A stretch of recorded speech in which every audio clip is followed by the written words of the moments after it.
Roy Suryo, Rismon Sianipar, dan Tifauziah Tiasuma atau Dr. Tifa yang menamakan diri sebagai trio RRT mendatangi Kementerian Pendidikan Dasar dan Menengah di Jakarta, Senin 12 Januari 2026.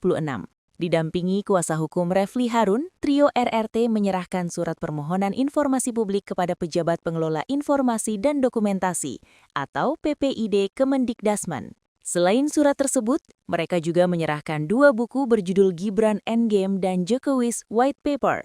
Ketiganya tampak mengenakan jas hitam dan memperlihatkan buku-buku tersebut saat berada di lingkungan kementerian.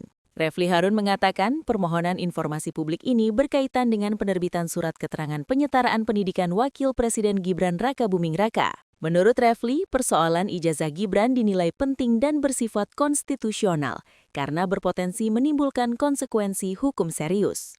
Ia menyebut jika terbukti ijazah SMA tidak ada dan surat keterangan diterbitkan tanpa dasar hukum yang jelas, maka secara konstitusional hal itu bisa berujung pada pemaksulan.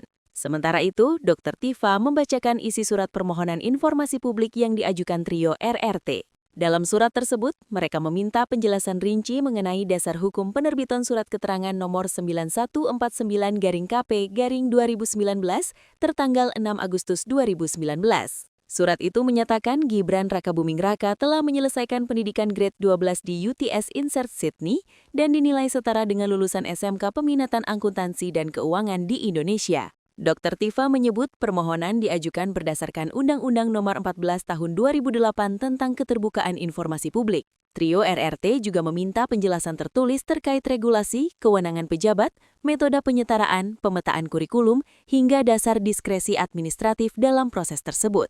Roy Suryo dalam kesempatan yang sama menilai terdapat sejumlah kejanggalan dalam proses penyetaraan pendidikan yang selama ini menjadi polemik. Ia mengaku telah melakukan penelusuran terhadap sistem pendidikan luar negeri, termasuk kunjungan langsung ke University of Technology Sydney. Roy Suryo menyoroti adanya loncatan jenjang pendidikan yang dinilai tidak wajar dari kelas 9 dan 10, namun kemudian muncul surat keterangan yang disetarakan dengan kelas 12. Ia menyebut surat keterangan tersebut digunakan saat pendaftaran Gibran sebagai calon wali kota, sementara mekanisme dan alasan penerbitannya belum dijelaskan secara transparan hingga kini. Sementara itu, Rismon Sianipar menilai kasus ini menyangkut integritas moral lembaga pendidikan.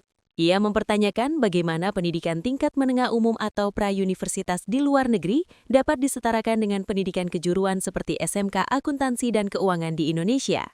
Rismon juga mengklaim berdasarkan ketentuan penyetaraan ijazah, terdapat sejumlah dokumen penting yang seharusnya dimiliki, seperti rapor 3 tahun dan ijazah sekolah menengah atas dari luar negeri, namun disebut tidak ada. Download Tribun X sekarang, menghadirkan lokal menjadi Indonesia.